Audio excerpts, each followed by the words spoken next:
CNN is planning to do a town hall meeting with Donald Trump in New Hampshire just before the 2024 GOP presidential primary. Now, first, I was kind of angry because, quite honestly, this man isn't going to tell any bit of truth. Donald Trump has never shown himself to be a truth teller, ever. And he's never shown himself to be brave or be the savior that so many of his followers have made him into.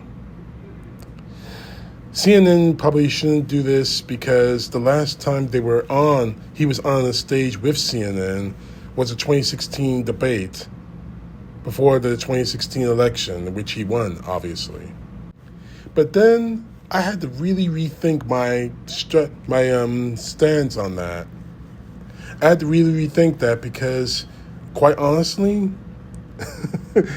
he better thank the good Lord, if he worships the Lord, that I'm not the one asking the questions. Because, quite honestly, I would make him cry like a bitch if I was the one asking the questions. Because I would go no holds barred. As Jay-Z's song, Ham, hard as a motherfucker on him. I'm going to ask him every question I could possibly give him, starting with number one. During the NRA rally, you said to a crowd of gun nuts that if you ever regain power, you will be, quoting you, I am your retribution. What exactly did you mean by I am your retribution? And who exactly are you going to retaliate against? Are you planning to retaliate against Democrats who stood in your way? Or are you going to retaliate against the American people who voted against you in the 2020 election? Because quite honestly, there's more of us than there is of you. Then we go into his allies. During the last year since the midterms, your allies, such as Mary Jean Taylor Greene, Jim Jordan, and so many others in the Republican Party have been pushing your agenda at the expense of the American people. These people are doing this to hopefully become your running mate in the 2024 election, if you win the nomination. Are you close to selecting a running mate for the 2024 election if you win the nomination?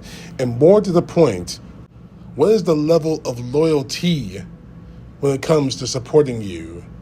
Is it to the point where they're willing to craft policy favorable to you, as Greg Abbott just did when he decided that the Secretary of State in his state can overturn elections, and that people like him could lose? Or is it the point where they are willing to commit a crime against the Constitution and the people to keep you in power, unlike Mike Pence did after the 2020 election?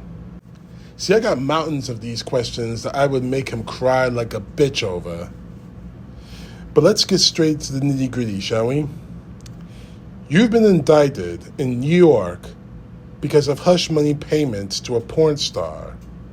You're still under investigation for the Georgia phone call in which you requested, let me put it that way, that the Georgia Secretary of State, Brad Raffensperger, find votes, your words, find votes to get you back into power. You're still under investigation for your role in the January 6th attack, in which you only used the word peaceful only once. I got the transcripts right in front of me, and I got the speech right in front of me, and I've watched that speech many a times. You only used the word peaceful once.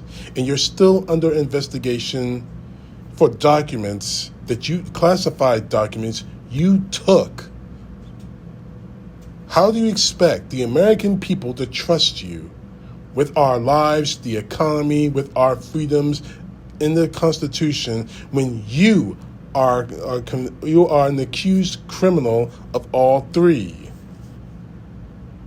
Now I know that if I'm the one monitoring this thing, I know that some idiot red hat Trump supporter is going to be screaming at me. I don't give a fuck.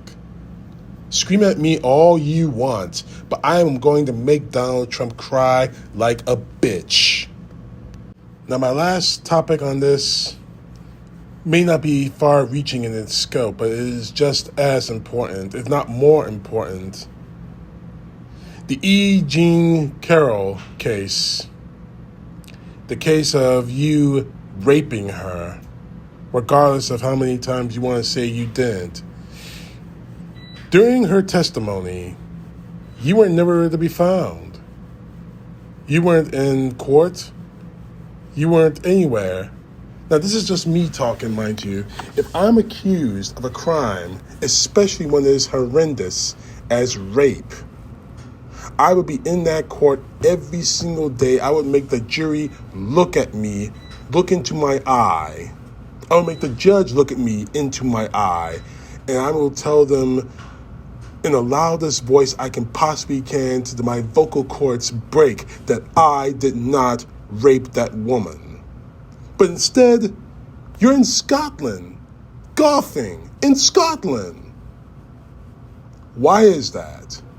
Why were you not man enough to stand in court and prove your innocence to the American people, to that judge, that you are not a rapist? Because unfortunately, your history when it comes to women is damaged. Especially when you say that when you're a rich man, you can do anything, grab him by the pussy. Your direct words, Donald Trump, not mine, yours. And conversely, why is your attorney, Joe Takapunu, whatever the crap his name is, the mob boss, the wannabe mafia boss, why is he doing a terrible job defending you to the point where his last hope was trying for a mistrial because the judge is so mean to him? I told you before, Trump, if I were the one monitoring this town hall, I would make you cry like a bitch.